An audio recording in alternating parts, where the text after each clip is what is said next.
friends, Gaurav Sharma this side and you are watching my YouTube channel Vigyan ka Gyan, and here we are discussing about the various types of the chemical reaction, and the next one is decomposition reaction, which is very important. और one by one हम इनके सब parts को discuss करेंगे. तो सबसे पहले जो हम बात करने वाले हैं यहाँ पे स्टूडेंट्स, डियर लर्नर्स, हम लोग जो बात करने वाले हैं यहाँ पे हम लोग बात करने वाले हैं थर्मोलाइटिक डिकम्पोजिशन के बारे में. थर्मोलाइटिक थर्मा मीन्स हीट बताया था आपको. थर्मा का मतलब क्या बताया था? हीट. तो यानी जब हम हीट देकर पास करते हैं, जब हम किसी चीज को हीट करते हैं, तो एक सिंगल प्रोडक्ट को जब हम हीट करेंगे इस टाइप के रिएक्शन में, तो वहां क्या होगा, बहुत सारे, जब एक सिंगल रिएक्टेंट को हम हीट करेंगे तो बहुत सारे दो या दो से ज्यादा प्रोडक्ट जो है वो बनते हैं. जैसे मान लीजिए कि हमारे पास है कैल्शियम कार्बोनेट CaCO3 को हमने हीट कर दिया. This is limestone.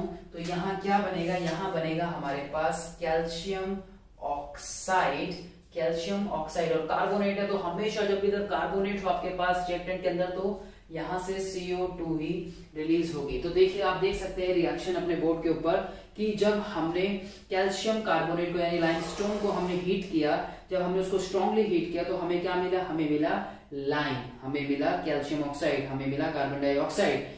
In reactions का हम लोग यूज करते हैं. डिकम्पोजिशन टाइप ऑफ रिएक्शन का इन हार्डली रिएक्टेंट्स को ब्रेक डाउन करने के लिए हम हीट का यूज करते हैं. और आपके एनसीईआरटी की बहुत अच्छी रिएक्शन है जिसके अंदर हम हीट करते हैं फेरस सल्फेट को. फेरस सल्फेट आपकी बुक में एक रिएक्शन है, आपके एनसीईआरटी की रिएक्शन है जिसके अंदर हम इसको यूज करते हैं, लाइक Fe.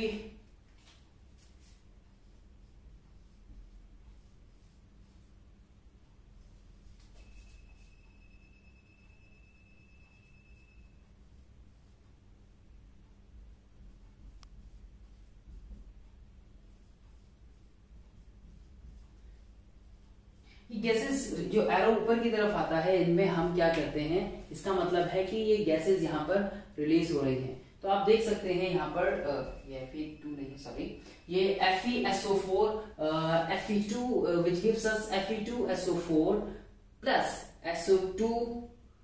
एक मिनट, रिएक्शन में थोड़ी सी मिस्टेक लग रही है, सॉरी, ये Fe2SO3 है, सॉरी, और FeSO4. दैट मीन्स कि जब हम इस फेरस सल्फेट को स्ट्रांगली हीट करते हैं, तो इसको स्ट्रांगली हीट करने पे हमें ferric oxide plus sulphur dioxide plus sulphur try oxide जो है हमें वो मिल रहा है यहाँ पे. और आपकी बुक में ये जो है फेरस सल्फेट, वो एक क्रिस्टलाइन फॉर्म के अंदर है. ये एक्चुअली जब भी हमारे पास लेबोरेटरी में होता है तो ये क्रिस्टलाइन फॉर्म के अंदर होता है. इसके साथ कुछ वाटर मॉलिक्यूल्स ऐड होते हैं, लाइक FeSO4.7H2.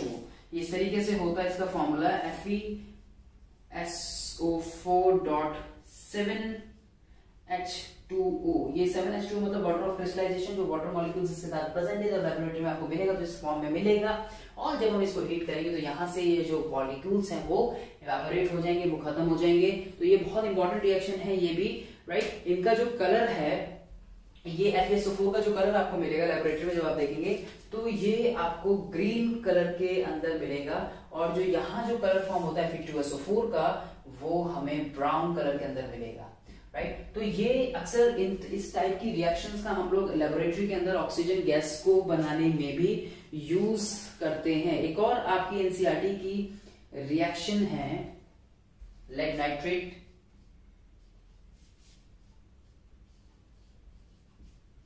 आप सोचिए, जब हम इसको हीट करेंगे तो हमारे पास कौन सी गैसेस रिलीज हो सकती है. यहाँ पर ये क्या है हमारे पास, जो मैंने लिखा PbNO3 का वोल्टेज, PbNO3 का वोल्टेज इज लेड नाइट्रेट.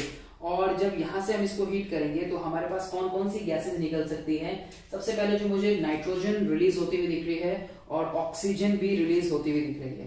तो यहाँ सीधे सीधे मैं कह सकता हूं कि यहाँ PbO जो है फॉर्म हो सकता है, PbO प्लस नाइट्रोजन गैस या नाइट्रोजन डाइऑक्साइड प्लस ऑक्सीजन.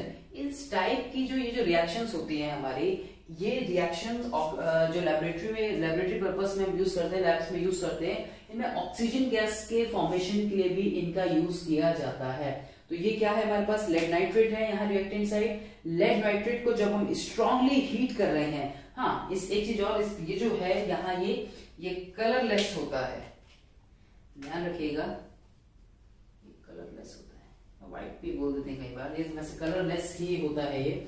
और जब हम इसको स्ट्रांगली हीट करते हैं तो स्ट्रांगली हीट करने पे हमें क्या मिला, यहाँ पे लेड मोनोऑक्साइड मिला, नाइट्रोजन डाइऑक्साइड मिली, प्लस ऑक्सीजन मिला। और पीबीओ का जो कलर हम देखते हैं वो येलोइश होता है, और ये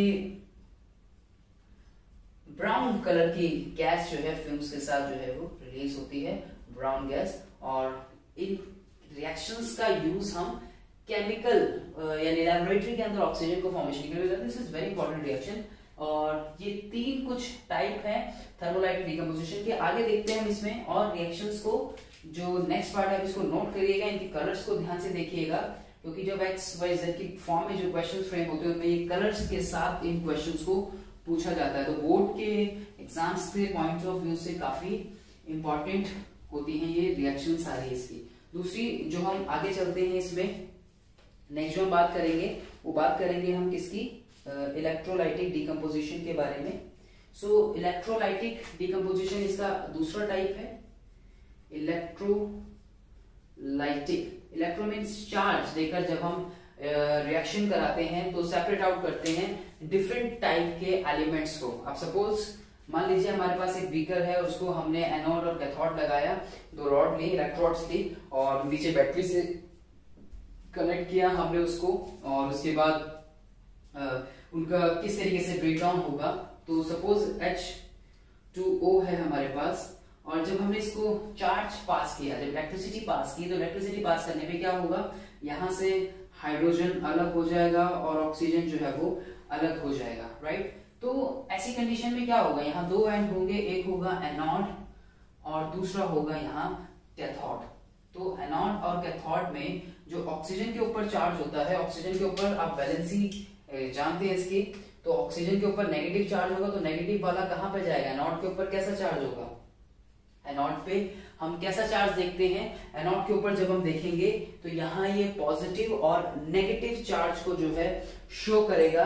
तो जब एनोड के ऊपर जब पॉजिटिव चार्ज है तो इसके अकॉर्डिंग ये नेगेटिव है, और नेगेटिव वाला कहाँ जाएगा, हम पढ़ते हैं पॉजिटिव पॉजिटिव, यानी like charges repel each other और unlike charges attract each other, right. तो ये अट्रैक्ट कर रहा है, तो यानी पॉजिटिव नेगेटिव वाला इसको अट्रैक्ट करेगा, नेगेटिव वाला पॉजिटिव की तरफ जाएगा और पॉजिटिव वाला नेगेटिव की तरफ जाएगा। तो ये इस तरीके से जाएंगे। इस तरीके से और भी रिएक्शन होती है, जैसे सपोज मान लीजिए आपके पास है NaCl, राइट। तो यहाँ सोडियम अलग सेपरेट आउट हो गया और जो Cl है वो अलग आ गया। अब आप जानते हैं Cl के ऊपर नेगेटिव चार्ज होता है और सोडियम के ऊपर पॉजिटिव चार्ज होता है, तो ये कहाँ जाएगा, ये एनोड पे कौन सा जाएगा और कैथोड साइड पे कौन सा जाएगा। ऐसे बहुत सारे रिएक्शन है जिनका हम, ऐसे बहुत सारे कंपाउंड्स होते हैं जिनको हम इलेक्ट्रोलाइटिक डिकम्पोजिशन की हेल्प से इनको सेपरेट आउट करते हैं, राइट। तो आगे देखते हैं इसमें, और जो थर्ड टाइप है इस रिएक्शन का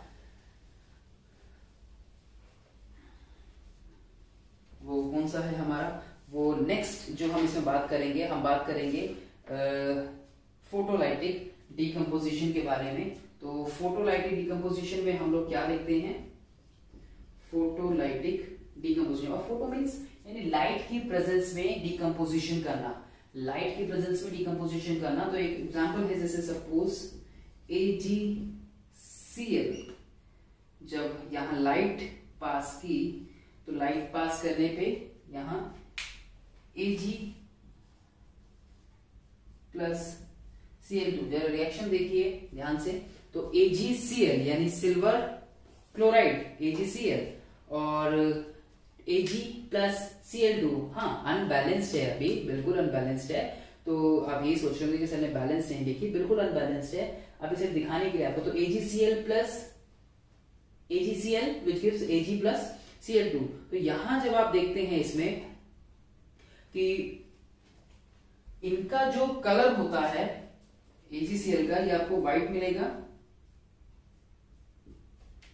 ये ग्रेइश होता है, और ये जो हमें मिलेगी ये येलोइश फॉर्म में। तो ये इनका कलर होता है और ये 2AgCl2 और ये 2Ag, राइट। तो ये अभी बैलेंस हो गई। तो ये इनका जो यूज है, इनका यूज जो है ब्लैक एंड व्हाइट फोटोग्राफी के अंदर किया जाता है। इस रिएक्शन का यूज, डिकम्पोजिशन रिएक्शन का यूज, कि जब हमने AgCl को, सिल्वर क्लोराइड को एक्सपोज किया लाइट में, तो डिकम्पोजिशन से क्या फॉर्म हुआ, silver metal plus chlorine form हुआ और इनके कलर आप देख सकते हैं। इसी तरीके से एक और रिएक्शन होती है जिसको हम बोलते हैं AgBr कंपाउंड जो है हमारा, ये हमारा सिल्वर ब्रोमाइड AgBr2, और इसको हम लोग लाइट के साथ जब हीट, ये लाइट की फॉर्म में जब ये जाएगा, लाइट जब डिकम्पोज होगा, तो यहाँ Ag प्लस Br2। देखिए यहाँ पर भी ये जो रिएक्शन है सेम यही, ये जो रिएक्शन है आपकी एनसीईआरटी की रिएक्शन है। सिल्वर ब्रोमाइड को जब आपने हीट कराया, सॉरी जब उसको लाइट पास की हमने, तो डिकम्पोजिशन हुआ, और डिकम्पोजिशन होने में यहाँ पे Ag प्लस Br2 जो है वो सेपरेट आउट हो गया।